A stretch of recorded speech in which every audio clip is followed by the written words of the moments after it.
Bismillahirrahmanirrahim. Assalamualaikum warahmatullahi wabarakatuh. Alhamdulillahi rabbil alamin. Alhamdulillahilladzi asra bi'abdihi laylan minal masjidil haram ilal masjidil aqsa. Alhamdulillahilladzi bi ni'matihi tatimmus shalihat wa bi fadlihi tatanazzalul khairatu wal barakat wa bi taufiqihi tatahaqqaqul maqasid wal ghayat. Ashhadu an la ilaha illallah wa ashhadu anna Muhammadan abduhu wa rasuluh.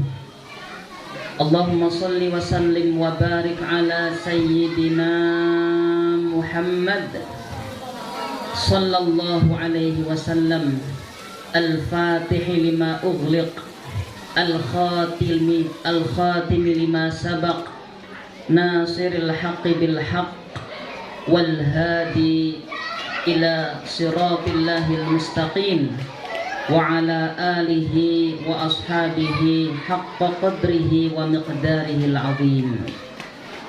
Wa ba'du, faqala rabbuna tabaraka wa ta'ala, a'udzu billahi minasy syaithanir rajim.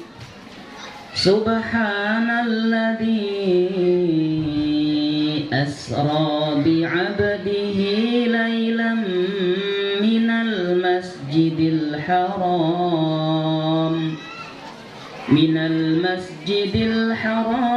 ilal masjidil aqsa alladzi barakna hawlahu linuriyahu min ayatina innahu huwas sami'ul basir. Sadaqallahul azim wa sadaqa rasuluhun nabiyul karim wa nahnu ala dhalika minasyahidin wa syakirina walhamdulillahi rabbil alamin. Pangarsanipun pembina Yayasan Al-Hikmah Ustadz Widodo Agus Kiryanto, mugi-mugi tansah keparingan sehat wal afiat. Kepala Sekolah SD Al-Hikmah Bunda Ria Kurniawati, Masya Allah, tetap energik. Kepala Bidang Sarana Prasarana Bu Suhartini, Masya Allah.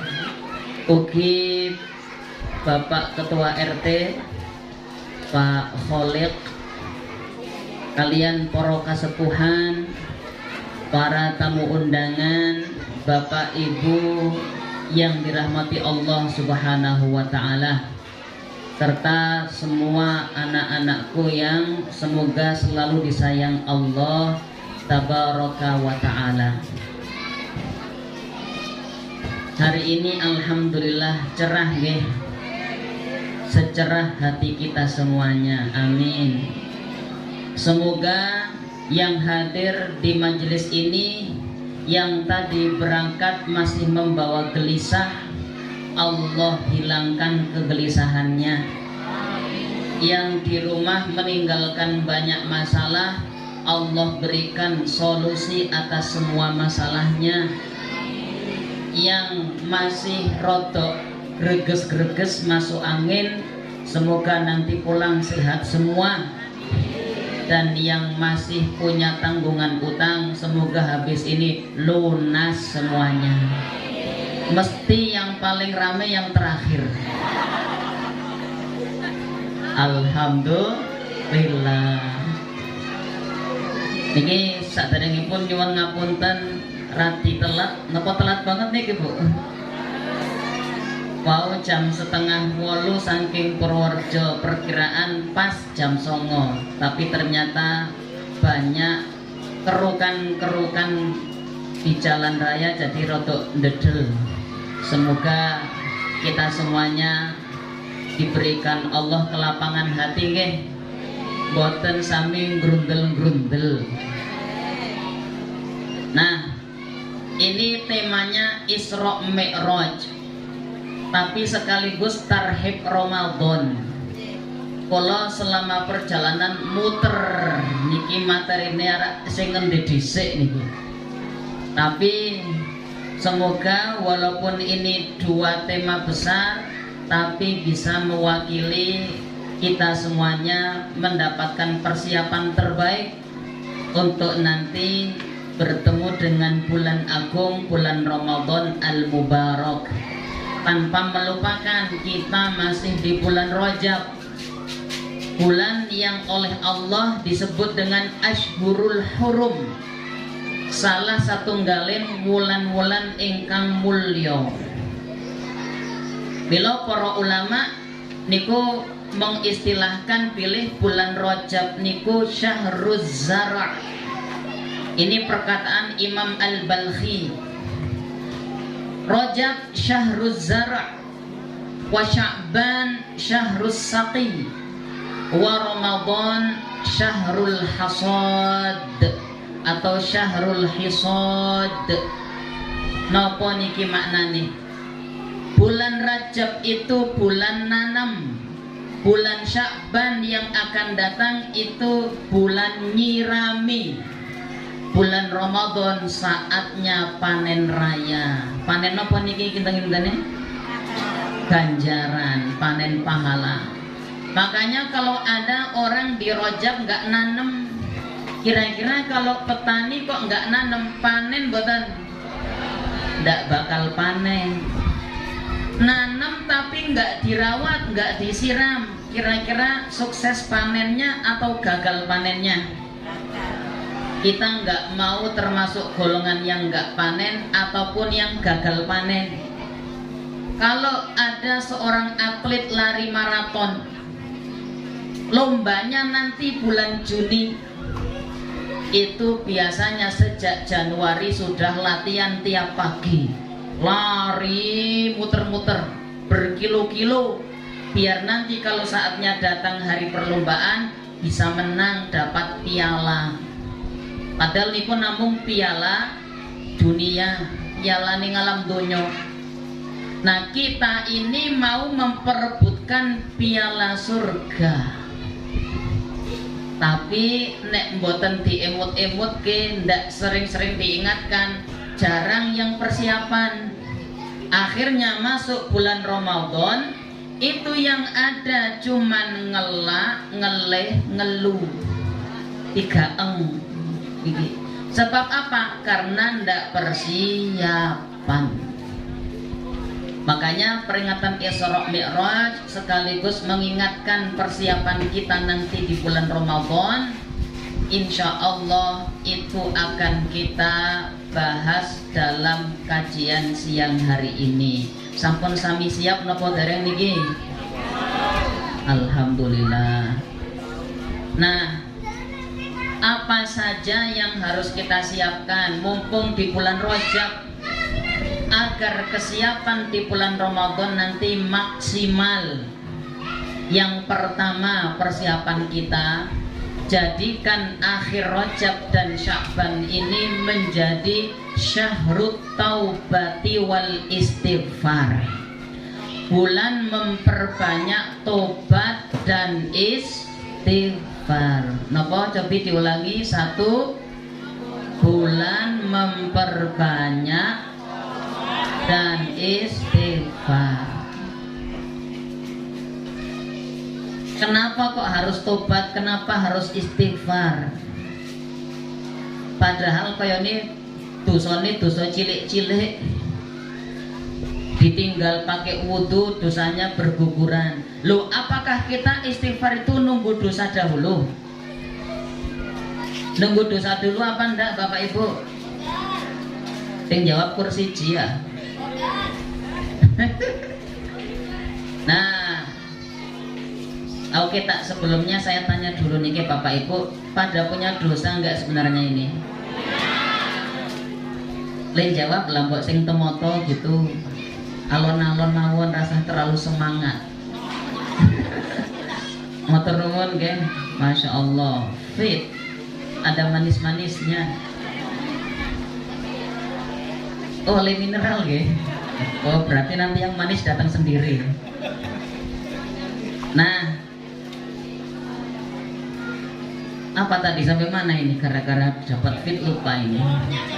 Oh, jawabnya yang ngurut tertib. Punya dosa ndak Bapak Ibu?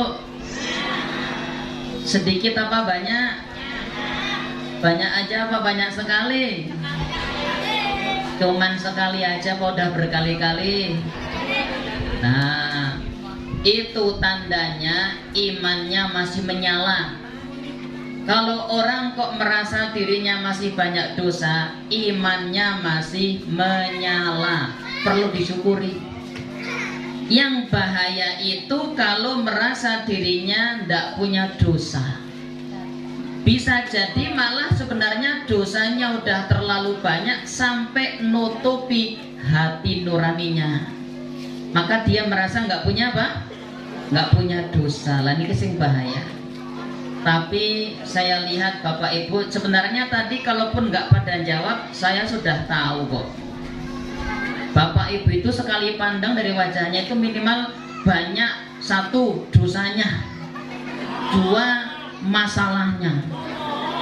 Kelihatan kok itu dari wajahnya, kerut-kerutnya itu. Lapisan pertama utang, lapisan kedua sakit, lapisan ketiga keluarga, pirang-pirang. Tapi perlu disyukuri, orang kalau punya masalah berarti itu masih akan ditambah cintanya Allah. Gak ada Bu, orang hidup gak punya masalah, itu gak ada. Ada orang gak punya masalah? Ada? Siapa? Cuman satu di dunia ini yang nggak punya masalah. Tanya siapapun, Pak Jokowi punya masalah enggak? Banyak. Presiden tuh masalahnya nggak habis-habis. Direktur punya masalah? Banyak. Jadi orang kaya banyak masalah, jadi orang miskin tambah masalah. Katanya harta itu bukan satu-satunya kunci kebahagiaan. Kebahagiaan itu tidak ditentukan oleh harta, tapi yo nek ndak punya harta yo tambah mumet nggih mboten. Maka yang punya masalah disyukuri sajalah. Yang nggak punya masalah cuman satu nih, kok yang sering jalan-jalan di pinggir jalan walaupun nggak pakai baju tetap senyum setiap hari. Happy every day. Happy forever. Never sad. Never sad. Nggak pernah sedih. Baju nggak pernah ganti, tetap happy. Kira-kira mau nggak jadi yang kayak begitu Bapak Ibu? Kalau nggak mau berarti disyukuri. Kalau masih punya masalah berarti itu tandanya kita waras. Yang nggak punya masalah itu orang nggak waras. Oke, kembali. Kita yang memiliki banyak dosa, maka monggo memperbanyak istighfarnya. Sebab dosa kalau tidak digempur dengan istighfar, ini fatal efeknya, fatal sekali akibatnya. Napa contoh nih? Dulu ada seorang salah satu wali, bukan wali murid nggih, apalagi wali kelas. Niki wali Allah, waliyun min auliyaillah, terkenal di dalam kitab-kitab biografi para ulama. Asmone Al-Imam Abu Yazid Al-Bustami. Sinten? Abu Yazid Al-Bustami, terkenal dengan ilmunya yang luas, zuhudnya di dunia, kewibawaannya yang luar biasa, akhlaknya yang begitu sangat indah mempesona. Beliau setiap malam selalu menangis, menghidupkan malam dengan sujud yang panjang, munajat yang khusyuk kepada Allah. Tapi suatu siang Al-Imam Abu Yazid Al-Bustami melihat ada seorang anak muda, masih keker badannya, masih besar ototnya, masih bergas gerakannya, tapi kok bawa kaleng, sedekahnya Pak, sedekahnya Bu. Dalam hati Imam Abu Yazid Al-Bustami batin, niki namung batin mawon niki, mboten diucapke. Napa meleh mendegape di foto upload Instagram. Ini loh guys, contoh orang yang nggak tahu diri guys, gagah-gagah tapi ngemis.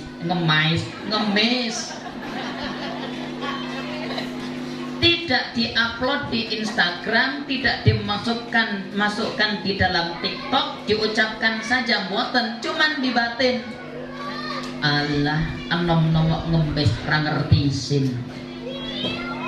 Apa gunane otot gede ranggo nggoto?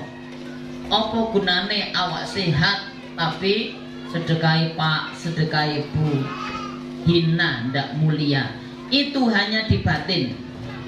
Tapi lihat orang-orang yang dicintai Allah, para kekasih Allah, melakukan kesalahan yang sedikit langsung ditegur. Malam harinya Imam Abu Yazid Al-Bustami gak bisa tahajud. Bangun-bangun pas adzan subuh, Allahu Akbar, Allahu Akbar. Nangis Imam Abu Yazid Al-Bustami.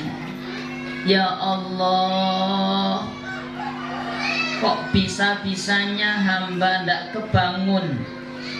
Apa gerangan dosa yang hamba lakukan kemarin?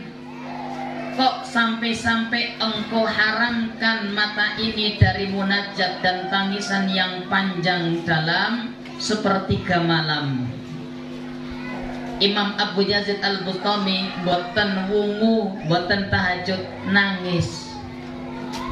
Padahal itu masih bangun pas adzan subuh. Anak kita dibangunkan jam 3 kon tahajud, malah nangis, kurang le turu, kualik malah nih. Nah, kita pengen meneladani Imam Abu Yazid Al-Bustami, langsung evaluasi. Karena para ulama, para kekasih Allah itu radarnya tajam. Kok sampai tahajud nggak bangun? Pasti sebabnya adalah dosa yang kemarin belum sempat diistighfari.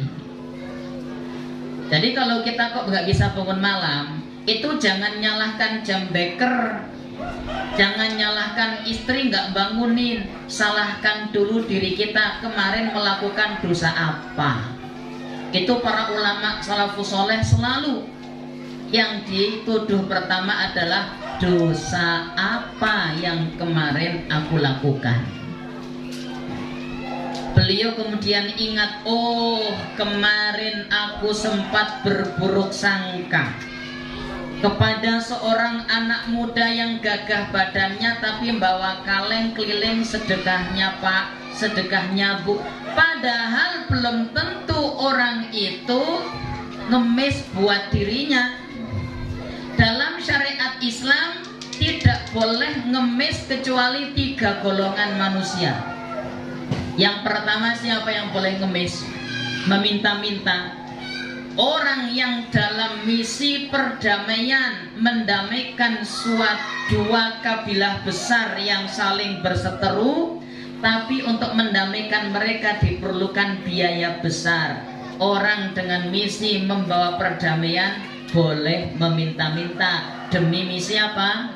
Mendamaikan antara sesama muslim agar tidak ada tumpah darah. Yang kedua, boleh meminta-minta. Siapa? Orang yang dulunya kaya raya tapi kemudian ditimpa musibah malapetaka, habis asetnya. Kayak kemarin di Turki ada seorang big boss, bos besar, punya 33 apartemen tersebar di seluruh kota di Turki termasuk Ankara dan Istanbul. Tapi ketika digoncang gempa 7,9 skala Richter, prol, semua gedungnya hancur tak bersisa.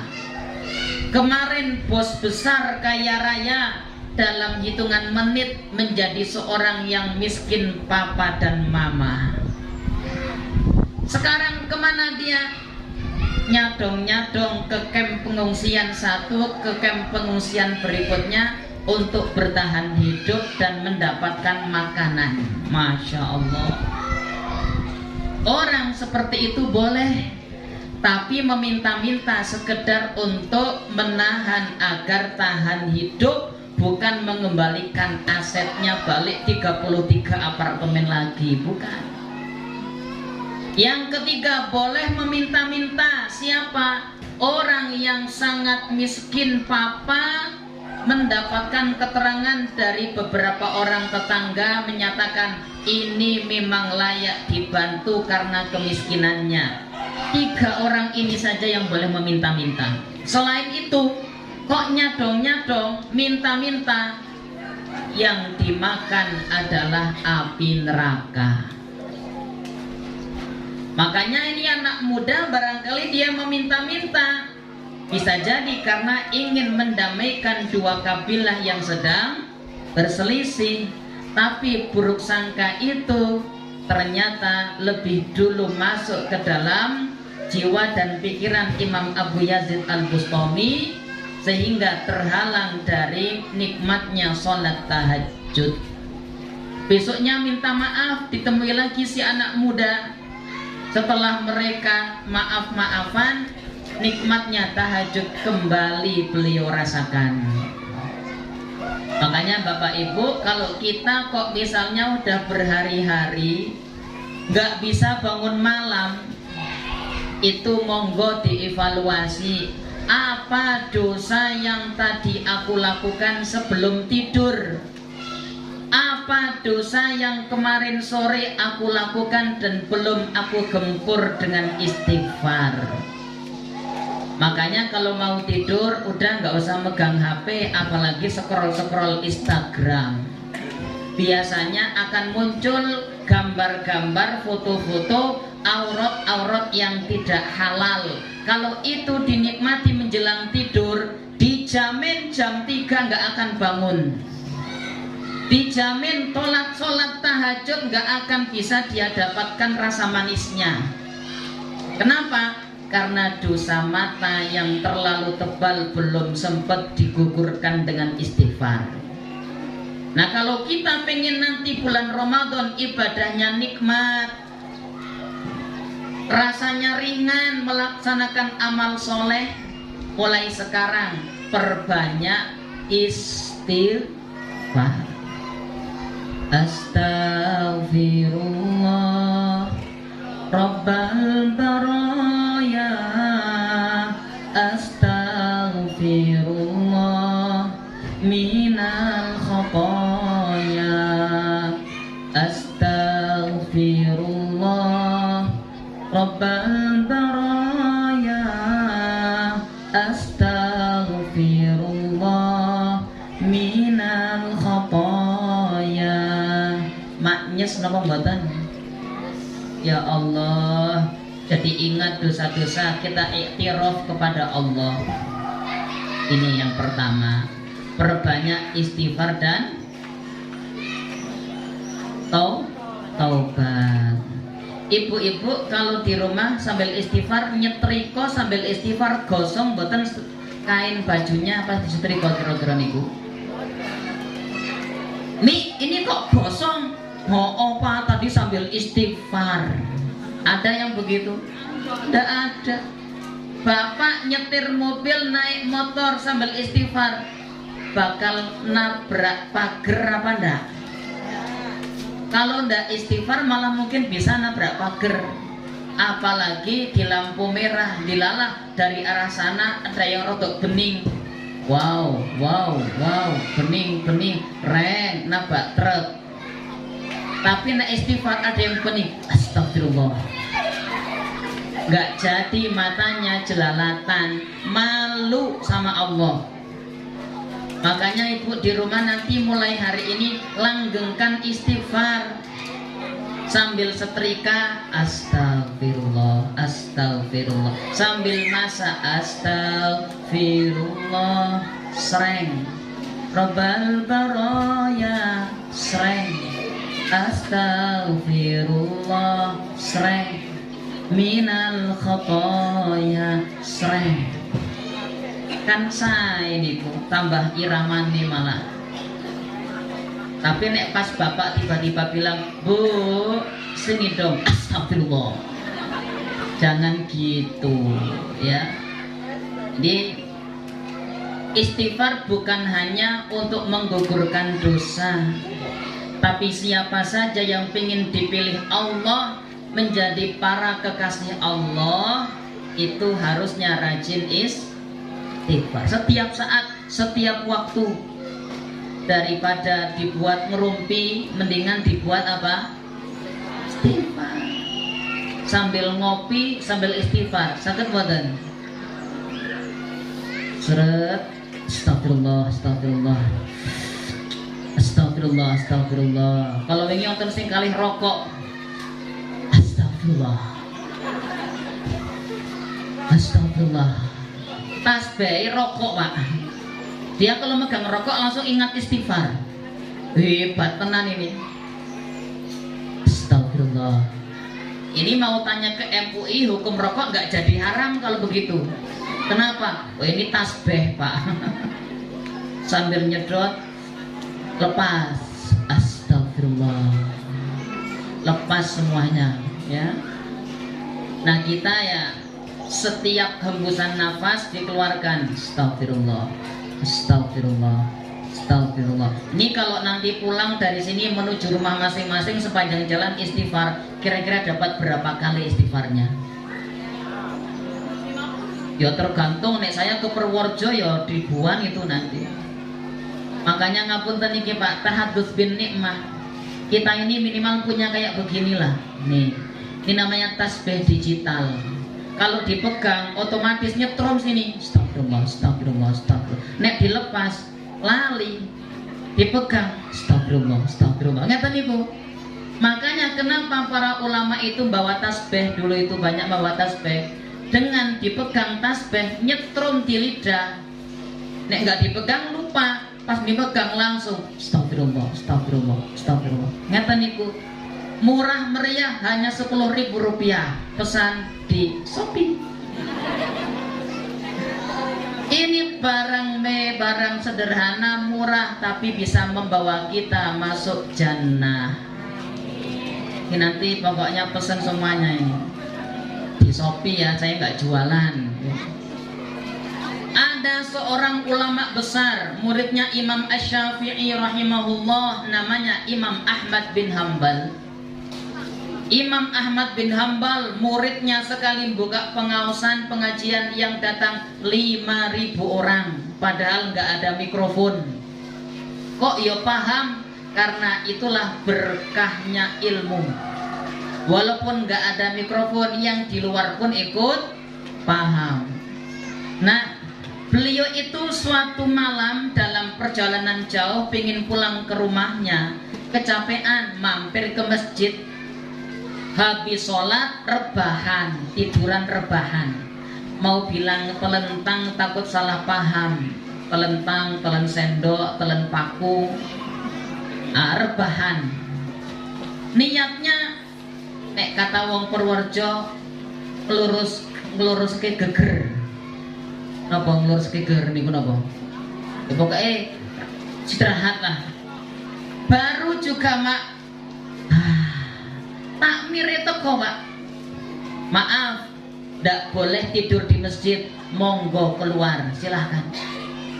Lah mbok sekedap mawon, kula niki pun boyoke pegel, pingin istirahat sekedap mawon. Ndak, jelas peraturan ndak boleh tidur dalam masjid, monggo tengjawi mawon keluar. Akhirnya Imam Ahmad keluar. Di teras masjid beliau duduk rebahan lagi. Takmirnya datang lagi.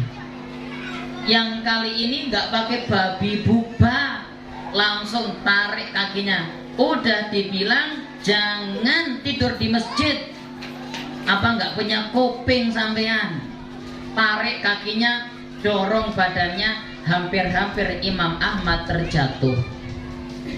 Padahal kalau dia ngerti ini Imam Ahmad bin Hambal, gurunya para ulama di seantero kota Baghdad, pasti dia akan minta maaf sampai cium-cium kaki saking malunya kepada Imam Ahmad.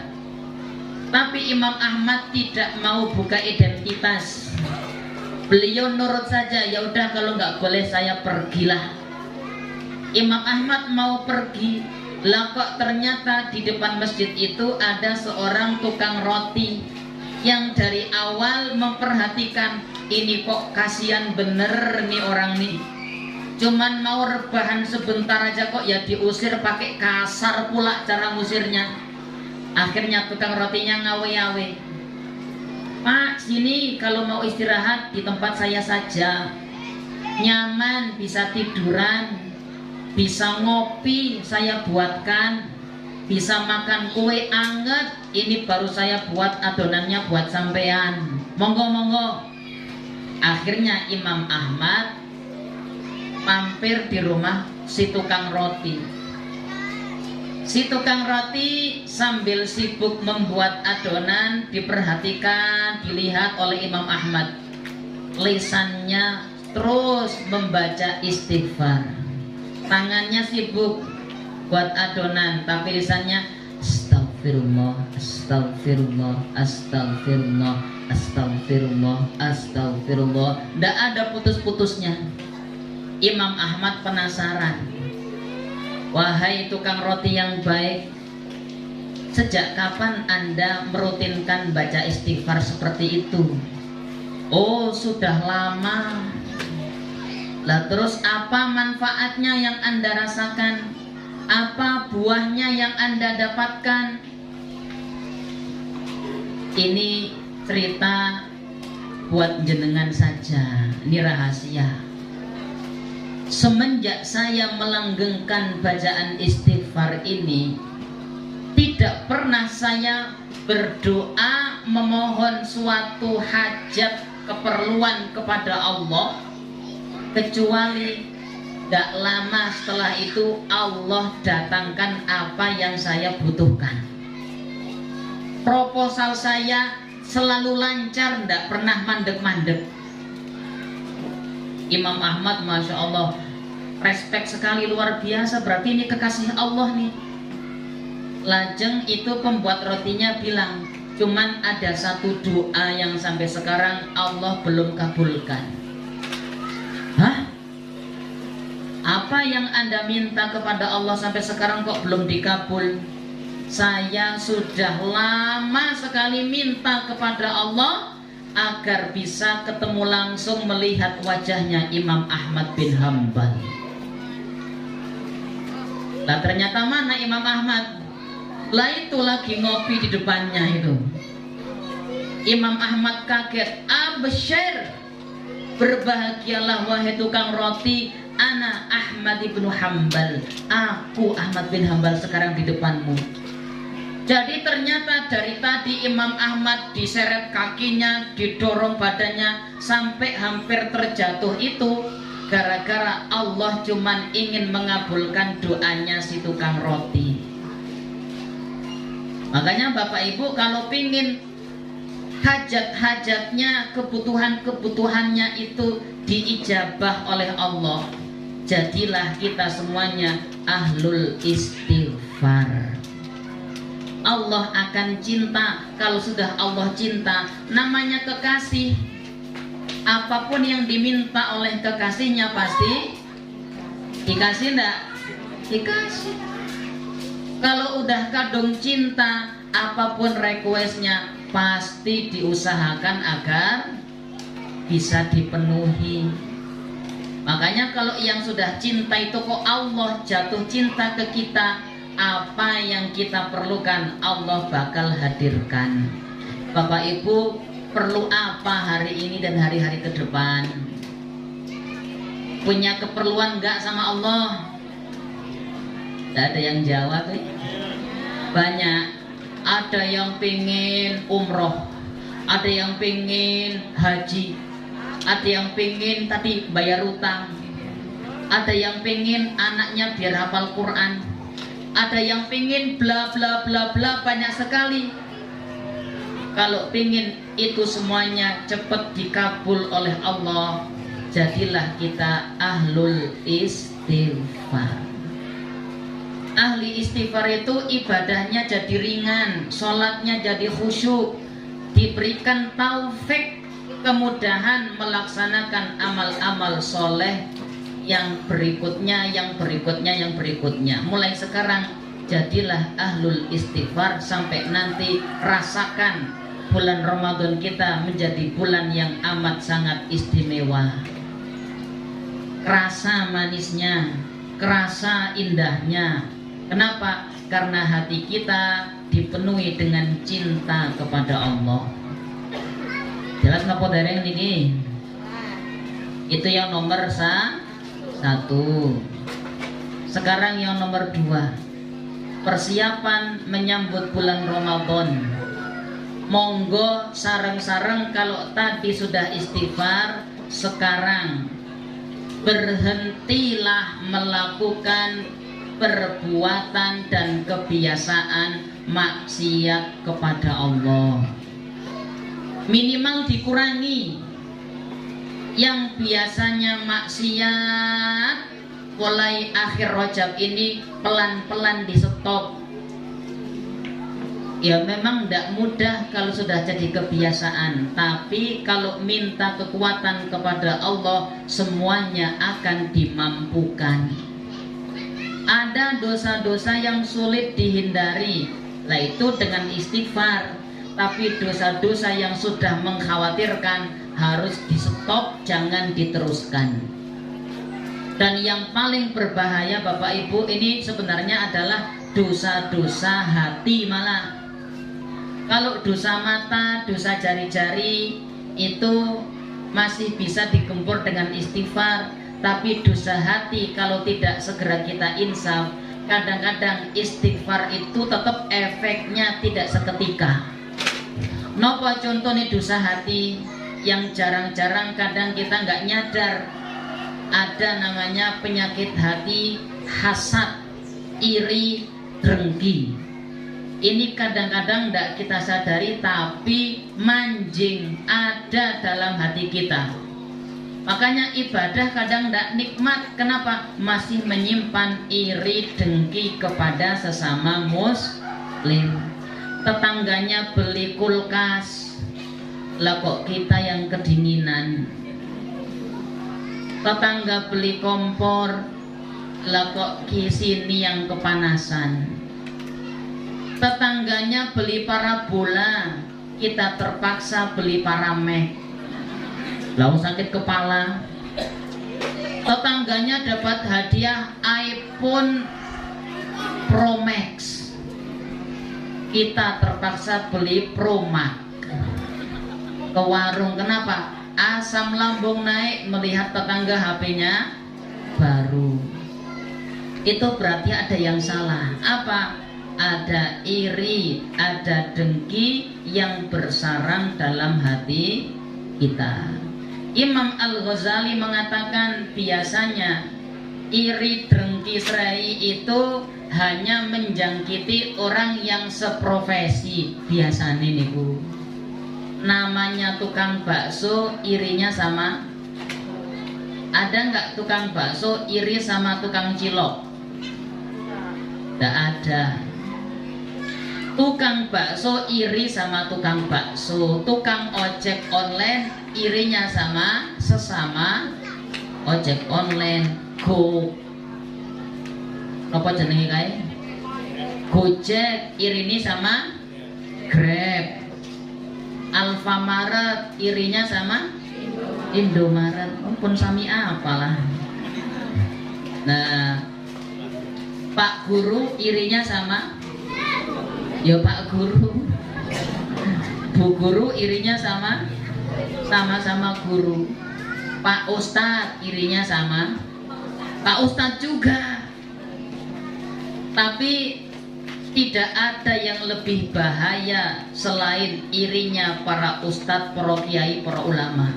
Nek iri nih tukang bakso, sama-sama tukang bakso, paling nanti lempar-lemparan bakso. Tapi kalau sudah irinya di antara para ahli agama, para ustadz, para ulama, para kiai, yang bingung umatnya. Makanya kita doakan semoga para ulama, para kiai, para asatidz kita hatinya diberikan kesehatan dan kebersihan. Dijauhkan dari iri, dengki, serai. Karena bahaya betul itu nanti. Nah, maka kita bersihkan hati kita, hentikan semua rasa-rasa yang nggak sehat tadi itu. Iri, dengki, serai, bersihkan hati kita dari itu semua. Termasuk dosa-dosa yang menjadi kebiasaan, stop. Ingat, para ulama nate ngendika, kebanyakan manusia dimatikan sesuai dengan kebiasaan yang dia lakukan. Ma yamutul nas ala ma'asya alaih. Kebanyakan orang itu matinya tergantung kebiasaan. Kalau biasanya ngamal soleh dilalah, pas Allah pendet lagi ngamal soleh. Tapi nek dilalah kebiasaannya itu kok ngamal salah, pas dipendet Allah dalam kondisi beramal yang salah. Ada ndak orang mabuk mati? Banyak, berarti memang biasanya mabuk-mabukan. Ada nggak orang lagi judi mati? Banyak, berarti biasanya memang main judi. Ada orang belum lama ini Pak, ada salah satu orang tetangga kami jauh di sana. Pulang malam dibonceng sama laki-laki yang bukan suaminya. Jam 2:30-3 malam. Nabrak truk parkir, dua-duanya meninggal dunia. Lah kok aneh temen meninggalnya kok lagi dibonceng sama laki-laki yang bukan mahramnya. Ternyata pas usut-usutan, saya nggak ngusut-ngusut, cuman cerita yang beredar, memang kebiasaannya begitu. Tiap malam jam 2:30 diantar sama lelaki, nanti besoknya berangkat habis isya, pulang-pulang jam 2:30 diantar sama lelaki. Tiap hari begitu. Dilalah matinya juga pas diantar sama laki-laki yang bukan mahramnya. Luren diwae sewengi, wallahu a'lam bisawab. Tapi ini contoh, orang itu nyatanya dimatikan sesuai kebiasaan. Biasanya baca Quran dilalah, pas Allah wafatkan pas baca Quran. Ulaika ala hudam mir rabbihim wa kayak kaset belerek. Ternyata saat itu sakaratul maut, indahnya ketika yang terakhir dibaca wa ulaika humul muflihun. Mereka lah orang-orang yang beruntung. Langsung mengucapkan wa ulaika humul muflihun, dijemput malaikat maut menghadap Allah. Makanya kebiasaan dosa, kebiasaan maksiat, monggo stop. Mumpung pas bulan Rajab kesempatan masih luas, agar di bulan Ramadan kita terbiasa menahan diri dari dosa. Dosa apa selain dosa hati yang perlu kita waspadai? Dosa mata. Mata yang hari ini fitnahnya di mana-mana. Apalagi ada namanya Android. Semua bisa dilihat kapan saja, di mana saja. Kalau tidak hati-hati, imannya hilang. Yang dilihat apa? Aurat-aurat yang terlarang. Ini bahaya betul. Dosa jari-jari, karena sekarang itu banyak orang pendiam, nggak suka ngomong, tapi yang ngomel-ngomel jarinya. Like, subscribe, and share, plus komen. Lah komen-komennya itulah yang mengadu domba di dunia maya. Ini kejahatan dan dosa di zaman digital. Kalau dulu plak ceriwis. Sekarang orangnya mah diem aja, apalagi wis diem maskeran meneh. Tapi jangan salah, jempolnya lo ceriwis bin cerewet. Kemana-mana ngadu domba, fitnah, gelendengi, namimah. Maka mari kita berhenti dari hal-hal yang tercela semacam itu. Niki kira-kira saged napa mboten? Insya Allah. Harus ada niatan, baru Allah akan berikan kekuatan. Kalau nggak ada niat, mana mungkin kita akan kuat. Keinginan dulu ditanamkan, Allah datangkan kekuatan untuk kita bisa melaksanakan. Iku nomor pinten?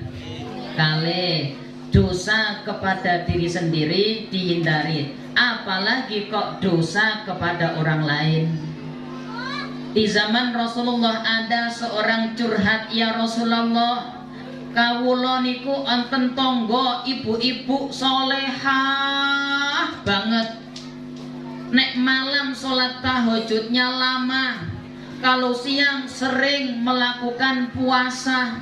Tapi ngapunten jeng Nabi, lesannya itu loh, mencaci maki sana sini, adu domba sana sini, tonggo-tonggone diglendengi. Kata Nabi, la khaira fiha, tidak ada baik-baiknya orang kayak begini. Hiya finnar, dia akan menjadi penghuni neraka. Tapi sebaliknya, tetangga saya yang lain sholat malamnya yo pas sempat mawon, puasa sunnahnya ya yo jarang-jarang, tapi dia lisannya terjaga, setiap ketemu orang senyumnya mempesona, akhlaknya indah menawan. Nabi jawab, ini nih yang ahli surga yang kayak begini.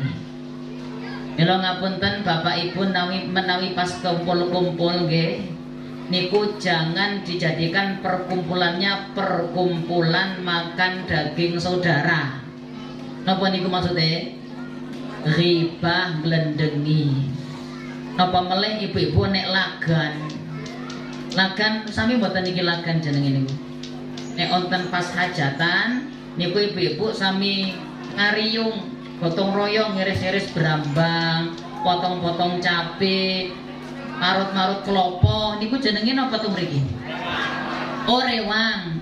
Nek teng Purworejo lagan. Pas rewang biasanya tangannya sih ngiris berambang, tapi lisannya ngirisi tonggone. Kayak kunulur kok rata lagan siyu. Lah wong ra ngerti pun jenengan, kayak iki ono masalah. Lho, masalah opo? Lah kayak berpegatan anake. Lho kok bisa? Lah kasih ning Kalimantan kayak ketemu mantan.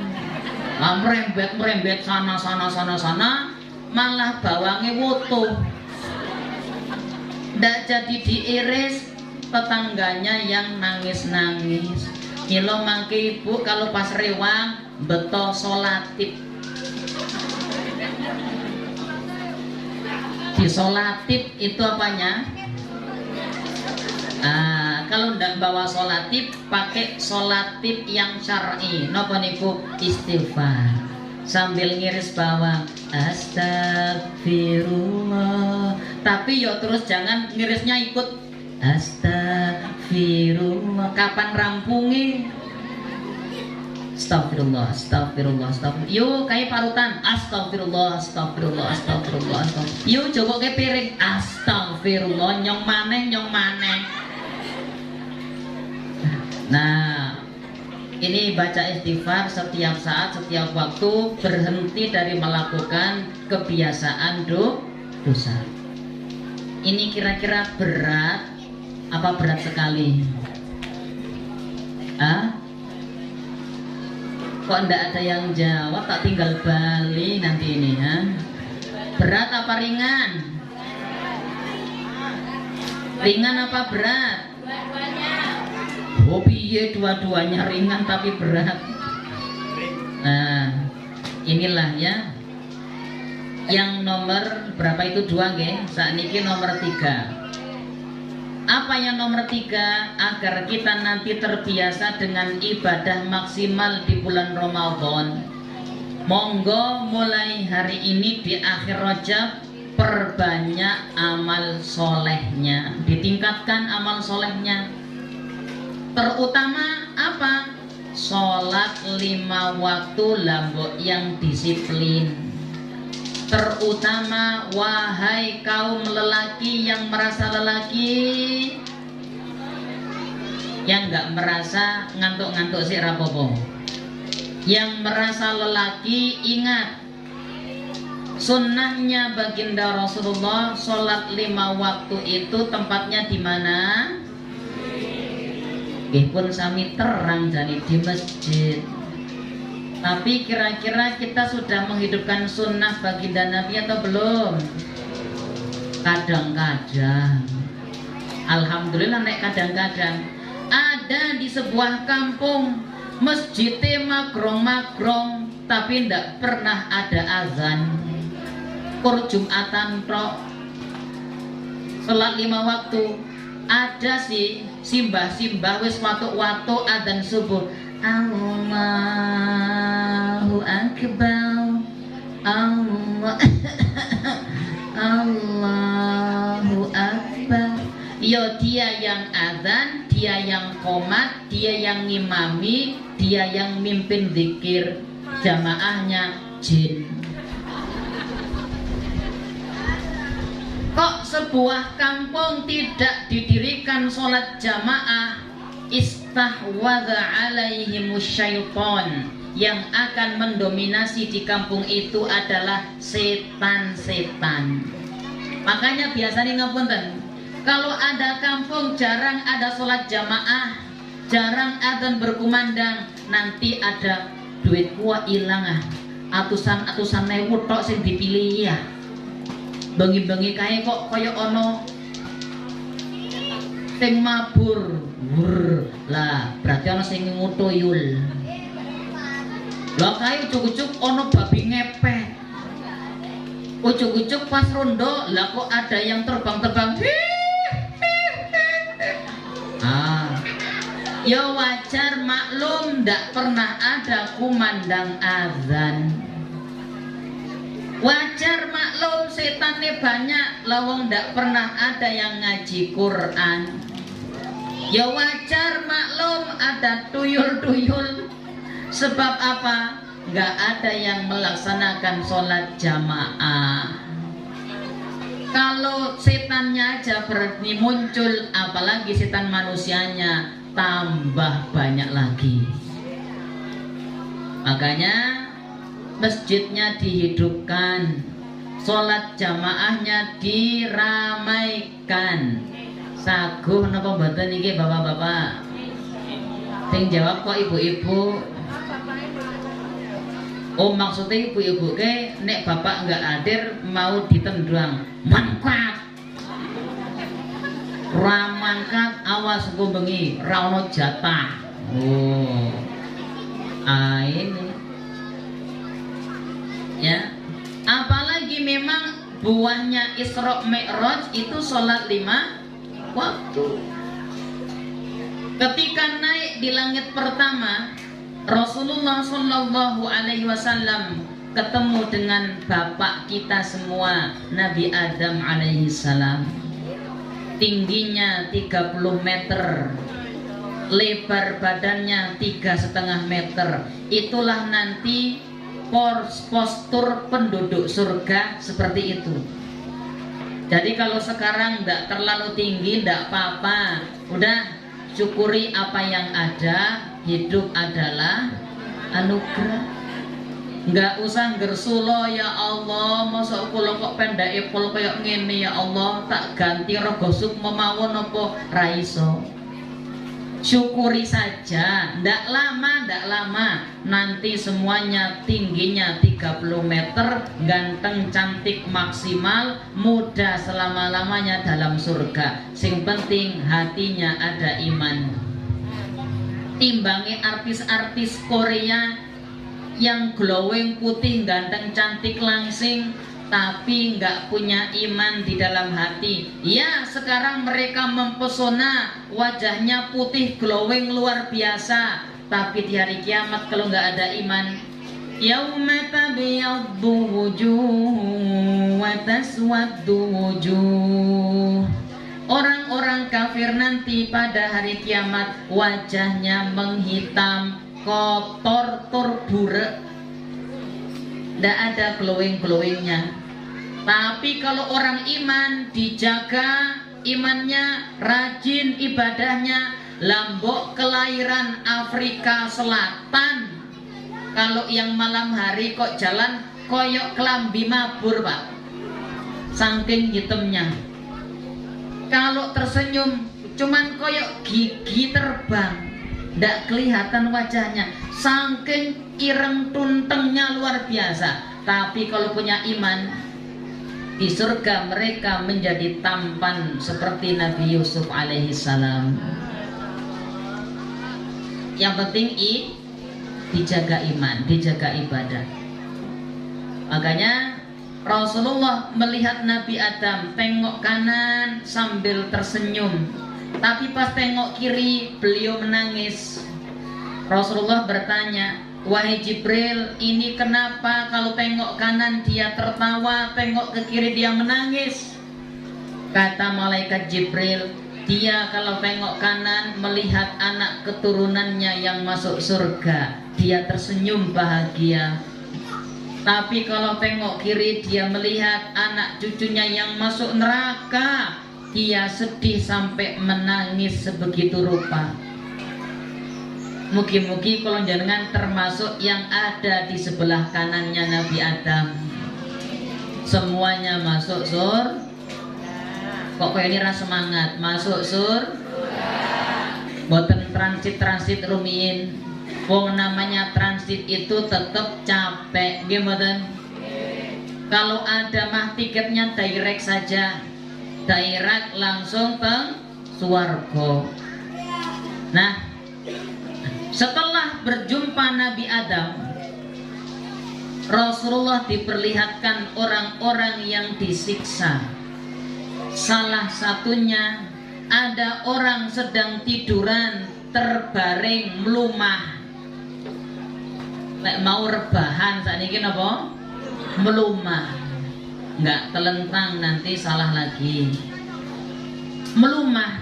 Lah kok datang orang membawa batu sebesar kepala kerbau, sakndas kebo, Pak, di beton. Lajeng itu orang yang lagi tiduran melumah tadi itu dikepruk sirai, pior, langsung kopior. Apa namanya yang dalam sini namanya ini? Polonya ambiar, darahnya mengucur, banjir darah. Sakitnya luar biasa. Kepalanya pecah, batunya gelinding. Pas batunya diambil, kepalanya sudah balik utuh kembali. Tapi kemudian pior, dipecah lagi. Polonya ambiar, darahnya mengalir deras. Suaranya histeris, batunya gelinding. Batunya diambil, kepalanya utuh lagi, dikepruk lagi, pior, polonya ambiar, darahnya mengalir deras. Pokoknya kados nikulah di bulan baleni rampung-rampung niku. Rasulullah bertanya kepada Jibril, Jibril, ini orang kenapa kok disiksa sedemikian sadisnya? Apa dosa dia saat di dunia, wahai Jibril? Malaikat Jibril jawab, ini orang ya Rasulullah, ketika di dunianya meninggalkan sholat 5 waktunya. Pokoknya kalau ada orang kok nggak sholat, siap-siap pior pure nanti di alam barzakh, di alam kubur. Itu belum siksa di dalam neraka yang tentunya lebih menyeramkan lagi. Makanya jangan ada di antara kita meremehkan sholat. Sholat itu harus menjadi prioritas pertama dalam hidup kita. Pak Ustadz, kan sholat nomor 2. Loh iya, setelah syahadat baru sholat. Tapi bukan berarti kemudian nomor 2 setelah main game, nomor 2 setelah drama Korea, nomor 2 setelah makan-makan, nomor 2 setelah bla bla bla bla. Sholat utamakan. Ada orang sengaja tidak sholat karena mengingkari kewajiban sholat, kafir, keluar dari Islam. Kalau mati tidak boleh disolati.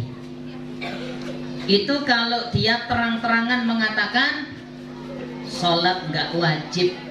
Meninggal orang itu tidak wajib disolatkan, malah tidak boleh kita nyolatin dia. Sebab apa? Dia sudah keluar dari agama Islam, mengingkari dengan terang-terangan kewajiban sholat 5 waktu. Tidak boleh dimakamkan di pemakaman kaum muslimin. Ini kalau dia memang terang-terangan mengingkari kewajiban sholat. Tapi nek teng madzhab Syafi'i menika dirincikan. Kenapa ndak sholat? Oh nek kai paling kor yo males.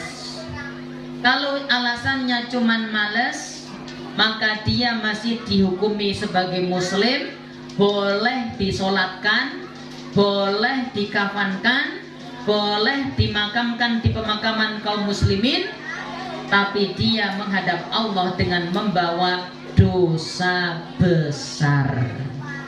Orang fasik kalau menjadi saksi pernikahan itu sebagian ulama mengatakan tidak sah.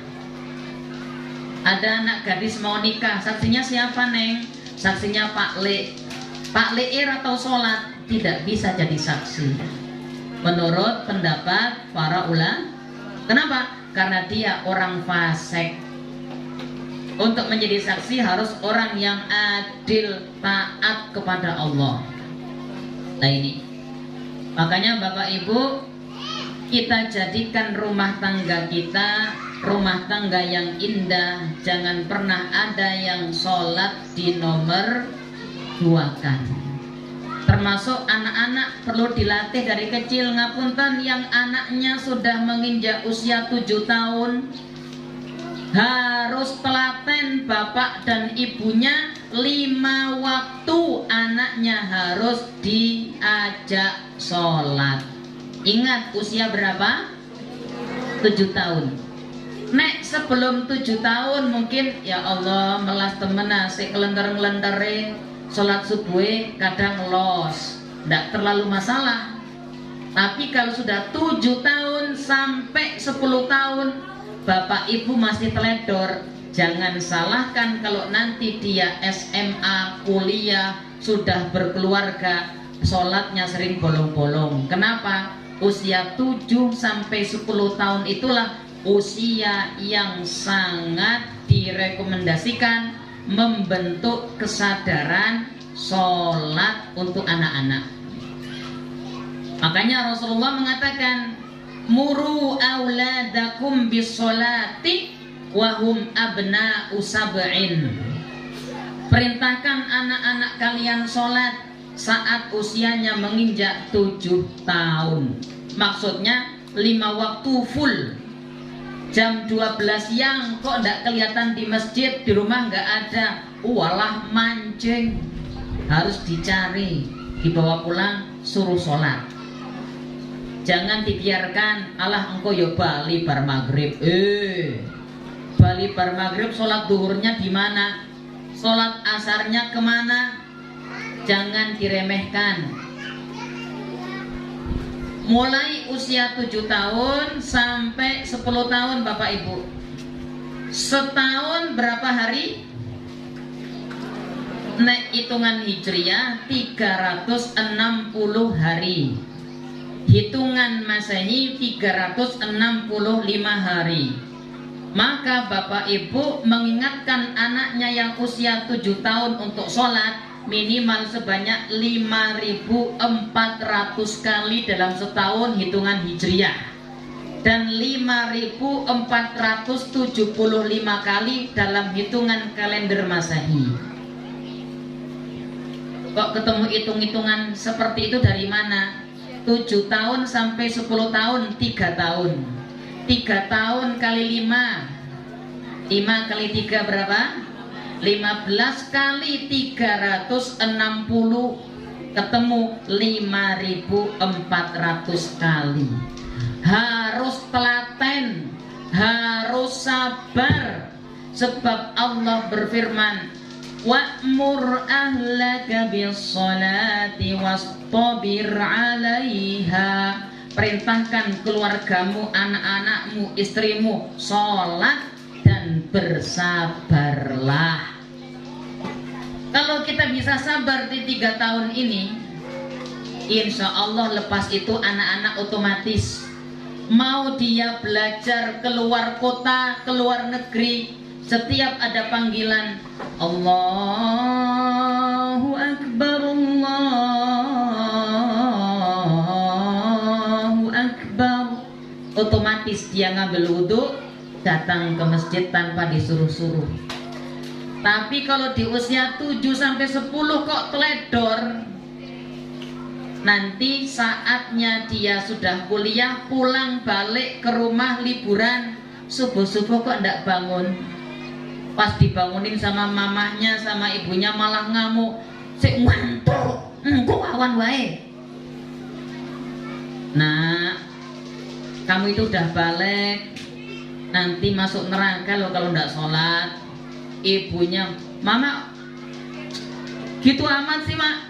Diangkat ibu nih, oh ototnya sudah kuat, udah semester 3. Bapaknya udah mulai loyo, ndak berani lagi apa bangunin dengan paksa. Tapi kalau 7, 8, 9, 10 tahun ototnya belum seberapa. Sak ngamuk-ngamuknya anak usia 9 tahun, bapak ibunya masih bisa megangin. Tapi nek sudah jenggotan, atlet sepak bola, sabuknya sabuk hitam, ngamuk, bapak ibu cuman bisa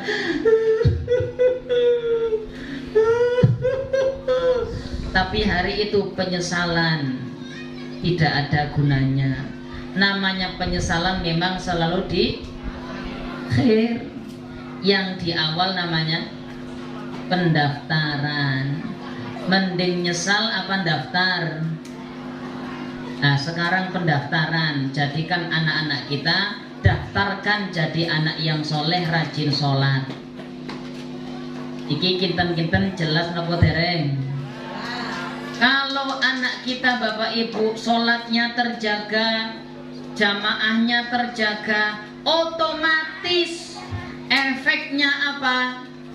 Matanya terjaga, lisannya terjaga, akhlaknya terjaga. Inna sholata tanha 'anil fahsya'i wal munkar. Surat Al-Ankabut ayat kawan doso gangsal, ayat paling bawah sebelah kiri. Cie, era percaya dicek piyambak.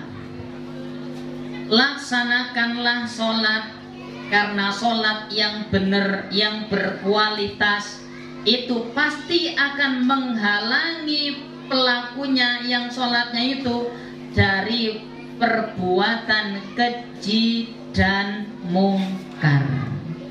Tapi sebaliknya kalau tidak sholat, wa khalafa min ba'dihim khalfun adha'u shalah adha'u sholata wattaba'u syahawati fasawfa yalqawna ghayya. Kalau sholatnya ditinggalkan, biasanya nih orang yang biasa ninggalkan sholat akan menjadi orang yang selalu mencari kepuasan syahwat. Identik pokoknya itu. Nggak sholat berarti syahwatnya yang akan lebih dominan. Rajin sholat, insya Allah ketaatannya yang akan lebih dominan. Bapak Ibu pingin anak-anak nanti jadi orang yang soleh, taat, apa pemuas syahwat? Soleh dan taat. Itu bangunan pertamanya dari sholat. Sholatnya bagus, insya Allah yang lain akan ikut bagus. Sholatnya rusak, yang lain juga akan ikut ke bawah rusak. Pokoknya sekarang yang sabar-sabarlah di masa-masa pengasuhan anak-anak kita. Mumpung mereka masih pada kecil-kecil, tapi kalau kita teledor mereka keburu besar, itu sudah sulit untuk memperbaiki kebiasaan meninggalkan sholat. Jelas napa dereng niki? Pertama, perbanyak istighfar. Kedua, hentikan kurangi amal salah. Ketiga, perbanyak amal soleh, terutama sholat 5 waktu. Sekarang bulan Rajab biasanya niki lengi ibadah sunnah do rajin-rajin, posone rajin, tahajute rajin, acara rejepan rajin. Tapi ingat, itu semuanya adalah sunnah. Jangan sampai karena ngejar yang sunnah, yang wajib malah ketinggal. Sholat malam sewengi muput, giliran adzan subuh angler, ngantuk. Rejepan sampai jam 1 baru bubar, subuhnya jam 8. Ini ibaratnya orang pakai kalung, gelang, jam tangan, sabuan tapi rakatoan. Nah, sebab nopo?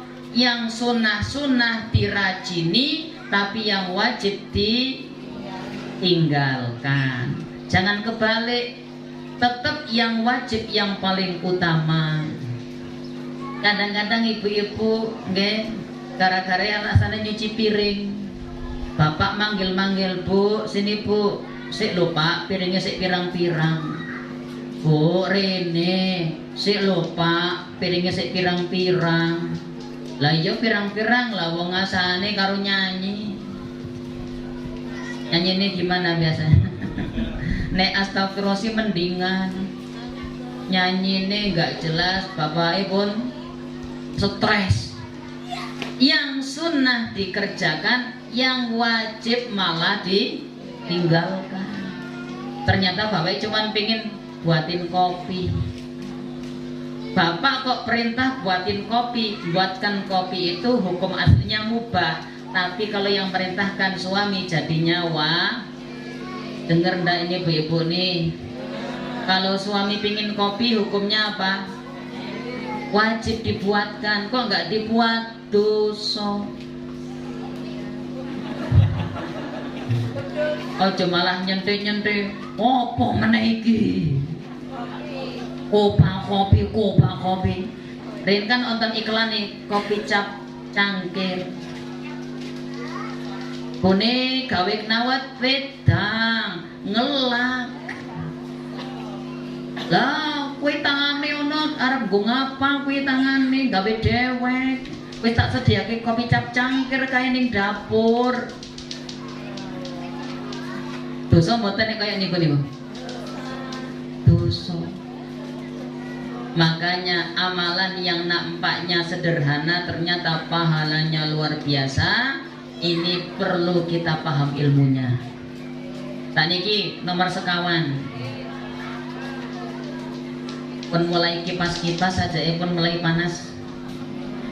Tesih betah napa pun semutan.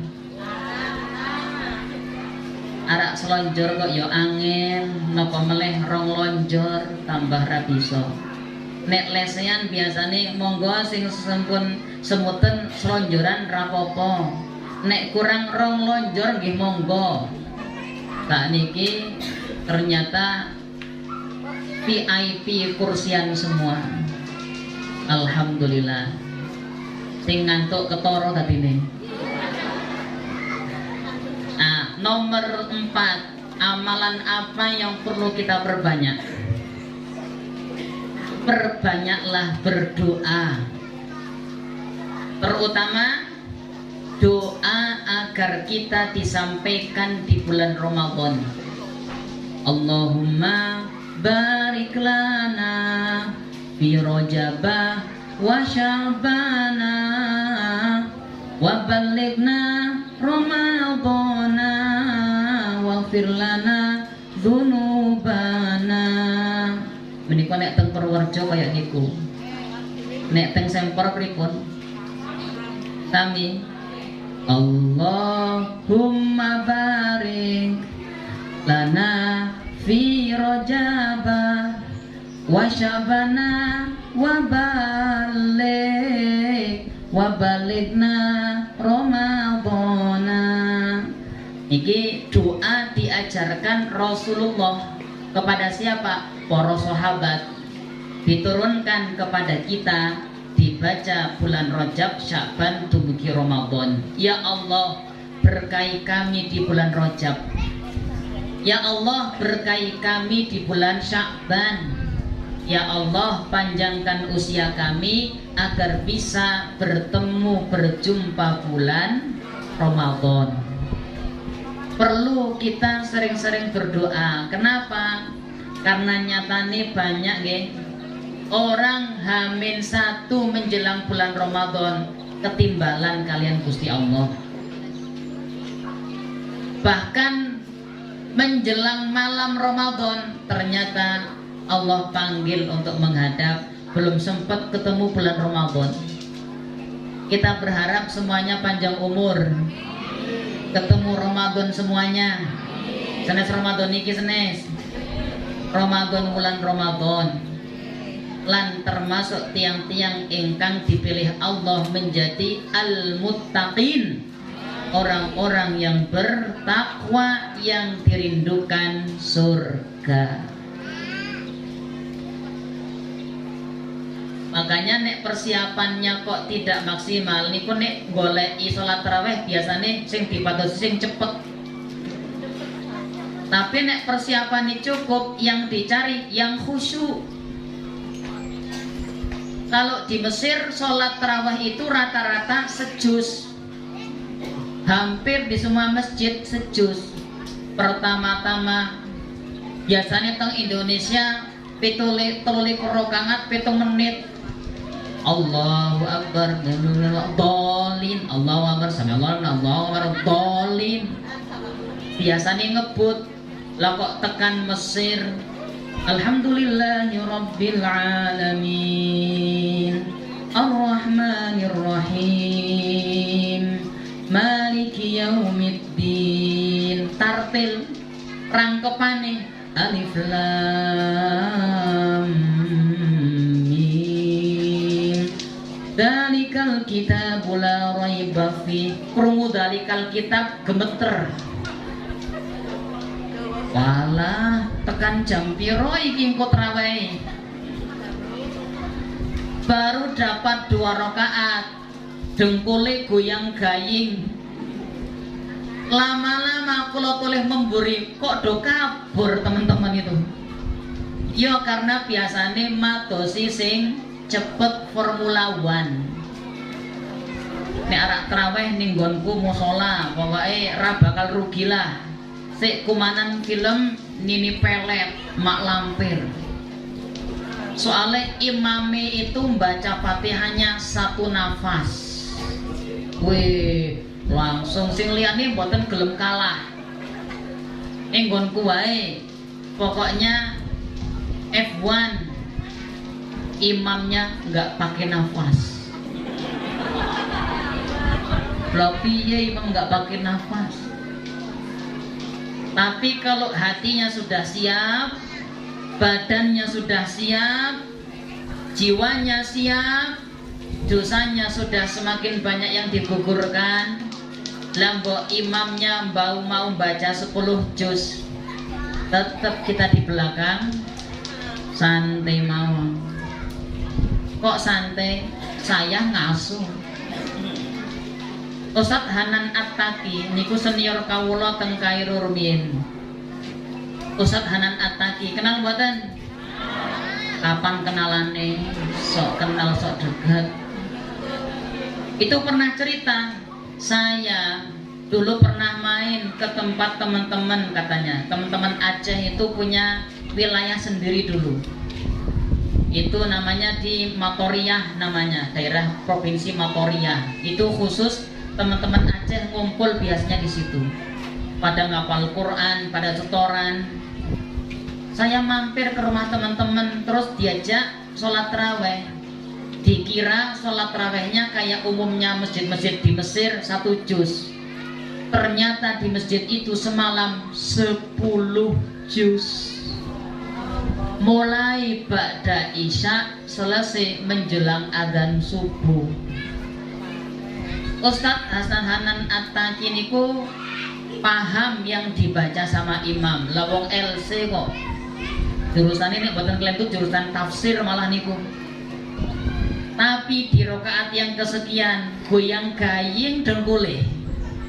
Lama-lama bolos burit ke belakang dengan teratur, gelongsor. Tidur sebentar, bangun lagi, deklak, dekluk, gelongsor. Ternyata di sampingnya beliau cerita ada seorang kakek-kakek usianya 60-70 tahun. Ini dari awal sholat sampai akhir sholat kokoh berdiri ngungkuli Nyonya Menir. Nyonya Menir berdiri sejak tahun itu yang paling lama berdiri, nggak duduk-duduk tuh Nyonya Menir. Sampai akhir ndak ada bolos-bolosnya. Ustadz Hanan cerita, nanya, kamu nanya. Ustadz Hanan nanya nih, Pak, jenengan kok kuat temen le jumeneng ngadeg berdiri kayak begini. Jenengan sejak kapan sholat di sini? Kata bapak tua itu, sudah puluhan tahun saya di sini setiap Ramadan. Ya begini 10 juz setiap malam. Iya. Lah kok jenengan kuat? Padahal jenengan paham ndak semua yang dibaca imam? Ya sebagian paham, sebagian ndak paham. Walaupun orang Mesir ini. Ustadz Hanan bilang, saya mahasiswa Al-Azhar, saya paham semua yang dibaca sama imam, tapi tetap saya itu gak kuat bolak-balik bolos ke belakang. Jenengan kok bisa kuat? Bapak itu bilang, wahai anak muda, kamu itu berdiri di sini dengan kakimu, tapi saya berdiri di sini dengan imanku. Kerinduan kepada surga, kecintaan kepada Allah menjadikan dia bisa bertahan walaupun semalam suntuk berdiri di belakang imam. Iki kira-kira Al-Hikmah kuat pirang juz mangkin iki? Ya 5 juz lumayan lah, juz jeruk, juz alpukat, juz nanas, juz apel. Itu berarti menandakan apa Bapak Ibu? Persiapan yang matang untuk menjemput Ramadan. Persiapan yang matang. Latihannya tentu nggak malam itu langsung berdiri semalam suntuk. Sebelum-sebelumnya sudah biasa memang berdiri sholat malam dalam tempo yang lama. Memang semuanya perlu latihan. Nopo-nopo kemauan nek boten dilatih ya mesti boten sempurna. Wong arek lari maraton boten latihan langsung bersedia, siap. Belum juga gerak udah krek. Dengkule nopo mengsil, otote kaku, cedera. Lah pernah latihan kok mau maraton ya ndak bisa. Kita kalau pengen bisa menghatamkan Quran di bulan Ramadan dengan beberapa kali khatam, Ya sejak Rajab, sejak Sya'ban sudah harus mulai persiapan latihan pemanasan. Kalau ndak dilatih, tetap bulan Ramadan dapatnya ya segitu-gitu keneh, segitu-gitu juga, malah ndak nambah. Alasannya wong karang jadi relawan buka bersama, lah wong karang jadi panitia fundraising kok, akhirnya malah tilawahnya ketinggalan. Sebab apa? Ndak pernah latihan. Maka latihan penting apa pembuatan? Penting. Sejak bulan inilah kita semuanya dilatih. Dilatih memperbanyak ibadah, dilatih memperbanyak tilawah, dilatih berdoa dengan yakin kepada Allah. Tidak boleh doa tapi ragu-ragu, itu tidak boleh. Jangan kalah sama iblis. Iblis ini walaupun makhluk terkutuk tapi punya satu keteladanan, apa? Yakin saat berdoa. Itu pelajaran dari Mbah Iblis. Iblis itu ketika diusir dari surga, Allah katakan, qala fakhruj minha fa innaka rajim. Keluar kamu iblis dari surga ini, kamu makhluk terkutuk. Wa inna 'alaika la'nata ila yaumiddin, dan bagimu laknatku sampai hari kiamat. Diusir, dikutuk, dilaknat. Tapi lihat, iblis masih sempat-sempatnya dalam kondisi yang begitu sangat terhina, dia mengajukan proposalnya kepada Allah. Apa kata iblis? Qala rabbi fa'anzirni ila yaumi yub'atsun. Ya Allah, please, sebelum aku turun ke bumi, aku minta satu saja diijabah permohonan. Panjangkan usiaku agar aku tidak mati kecuali nanti kalau kiamat terjadi. Iblis yakin tuh doanya. Allah jawab tidak. Langsung seketika Allah kabulkan. Qala fa innaka minal munzirin ila yaumil waqtil ma'lum. Oke, please, aku panjangkan usiamu. Kamu tidak akan mati kecuali nanti saat datangnya hari kiamat, hari kebangkitan. Iblis berdoa yakin diijabah, dan nyatane betul-betul diijabah sama Allah. Kenapa kadang-kadang kita yang mengaku umatnya Nabi Muhammad Sallallahu Alaihi Wasallam berusaha untuk menjadi hamba yang taat, tapi pas dongo kadang-kadang kok campur ragu-ragu, kalah sama iblis yakinnya. Makanya mulai hari ini kalau berdoa, apalagi ngangkat tangan, hati harus yakin, tidak boleh ragu-ragu, karena Allah tidak pernah menolak doa umatnya Nabi Muhammad Sallallahu Alaihi Wasallam. Hanya kadang-kadang memang Allah undur sementara, atau Allah jadikan yang kita minta digunakan untuk menolak bala agar kita tetap selamat, bahagia, sejahtera. Mintanya wong karang hidup di kota, biasanya yang diminta apa? Ya Allah, kulo pingin punya rumah sendiri, nggak ngontrak lagi. Ya Allah, pun bosen kulo motor-motoran, apa melih putra sampun sekawan. Pingin rasanya ya Allah punya kendaraan sing nyaman, ndak panas nek kepanasan, ndak kehujanan pas musim hujan. Napa niku, Pak? Avanza. Berdoa 5 tahun, nyatane tetap jadi kontraktor terus. Nyatane tetap motor terus. Jangan pernah kemudian muncul Allah 5 tahun berdoa kok sia-sia. Putus asa saat berdoa, ini amat sangat tercela. Padahal bisa jadi kemarin selama 3 tahun masa COVID memang kamu tetap ngontrak, memang kamu tetap panas-panasan motor-motoran, tapi lihat doa-doamu yang kamu panjatkan tiap malam itulah yang aku ganti jadi payung penolak bala. Kamu pulang pergi tetap selamat, nggak pernah ketularan COVID. Istrimu walaupun dengan hidup seadanya tetap setia, ndak kegoda sama mantannya. Anak-anakmu walaupun sekolah pulang pergi dijemput motor, nyatane yang soleh solehah, pada apal Quran semua. Tidak lain yang menjaga keluarga mereka adalah doa minta rumah sendiri, minta mobil pribadi. Seandainya dia berhenti nggak doa lagi, bisa jadi perlindungan itu kemudian dicabut oleh Allah. Pas mau berangkat kerja kambung truk, pas reuni SMA ketemu mantan, anak-anak dilalah kok jadi tambah nakal. Kenapa?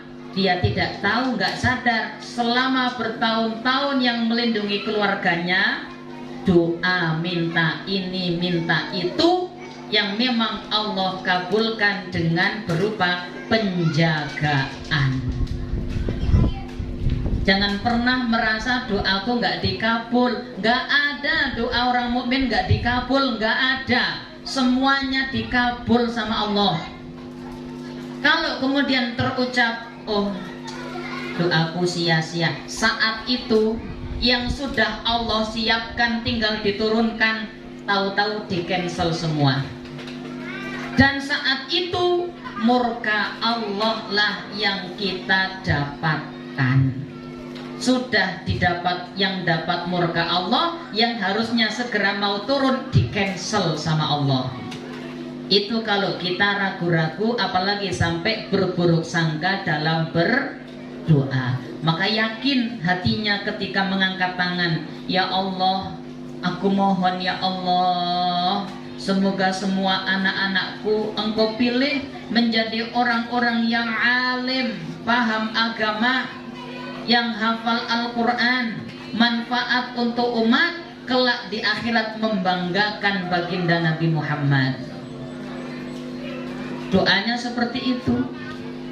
Dan tidak ada sekali lagi doa yang ditolak, harus yakin. Oke? Nah, niki sampun pinten poin ya, katanya pun pirang-pirang nggih. Pun cekap napa dereng? Dereng. Kok koyone pun lemes ya? Pun lemes dereng ibu-ibu? Bapak-bapak? Alhamdulillah sebagian lemes. Nek sebagian lemes iki kula ana kancane. Oke. Yang penting 4 poin dilaksanakan. Semoga kita semuanya mendapat kemenangan, keberuntungan. Masuk bulan Ramadan semuanya siap sedia mendapatkan ampunan Allah dan kemenangan berupa surga yang luasnya seluas langit dan bumi. Allahumma amin. Monggo kita cukupi untuk kajian siang hari ini. Sama-sama kita tutup, kita akhiri dengan berdoa. Kita hadirkan hati, kita khusyukkan, kita angkat tangan penuh harap kepada Allah. Semoga Allah berkenan mengijabah doa-doa kita, mengabulkan harapan-harapan kita. Allahumma ya Rabbana lakal hamdu kama yanbaghi li jalali wajhika wa 'azimi sultanik. Allahumma salli wa sallim wa barik ala sayyidina Muhammad wa ala alihi wa ashabihi ajma'in. Allahumma ya ghafiradh dhunub, ya qabilat tawb, ya satiral uyub. Allahumma ighfir lana dhunubana صغيرها وكبيرها علانيتها وسرها ما قدمنا وما أخرنا wa ma anta a'lamu bihi minna. Duh Allah, Zat yang maha mengampunkan dosa, yang maha menutup aib kami semua. Ampunkan ya Allah segala dosa kami, yang besar maupun yang kecil, yang lalu maupun yang akan datang, yang kami lakukan terang-terangan maupun sembunyi-sembunyi, yang kami sengaja maupun tidak kami sengaja. Ya Allah, tutup segala aib kami di dunia, jangan Engkau permalukan kami ya Allah di hadapan umat manusia. Sempurnakan ampunan-Mu ya Allah kelak di akhirat, jangan Engkau hinakan kami di padang mahsyar karena banyaknya dosa dan kemaksiatan yang kami perbuat. Allahumma ya Rabbana, karuniakan kepada kami yang hadir di majlis ini iman yang istiqomah, hati yang khusyuk, iman yang kokoh, lisan yang selalu berzikir, ilmu yang bermanfaat, rizki yang lapang dan berkah, kesembuhan dari segala penyakit, solusi dari setiap masalah, usia yang panjang ya Allah, usia yang panjang dalam ketaatan. Jadikan semua anak keturunan kami anak-anak yang soleh dan solehah, manfaat untuk umat, membanggakan baginda Nabi Muhammad. Allahumma ya Rabbana, hindarkan kami dan negeri ini dari segala macam fitnah, malapetaka, wabah penyakit, krisis ekonomi, perpecahan dan tumpah darah. Ya Allah ya Rabbana, jadikan negeri kami Indonesia negeri yang aman sentosa, damai sejahtera, baldatun thayyibatun wa rabbun ghafur.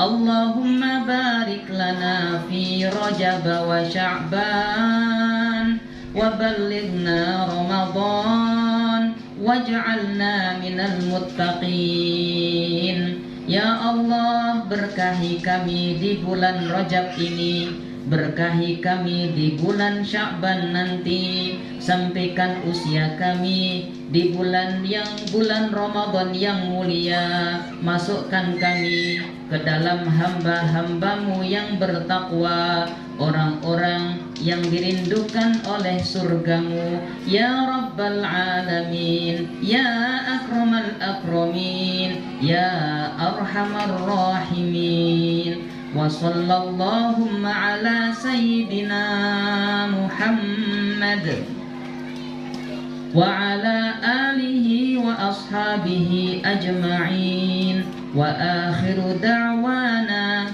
alhamdulillahi rabbil alamin. Al-Fatihah.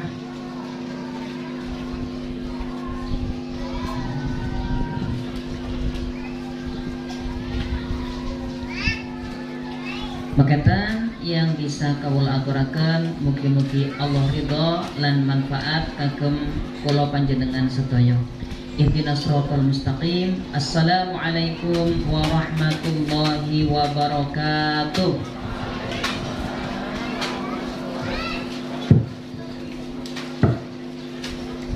Jazakumullah khair Ustadz atas tausiah yang telah diberikan. Semoga apa yang beliau sampaikan dapat kita amalkan dalam kehidupan kita.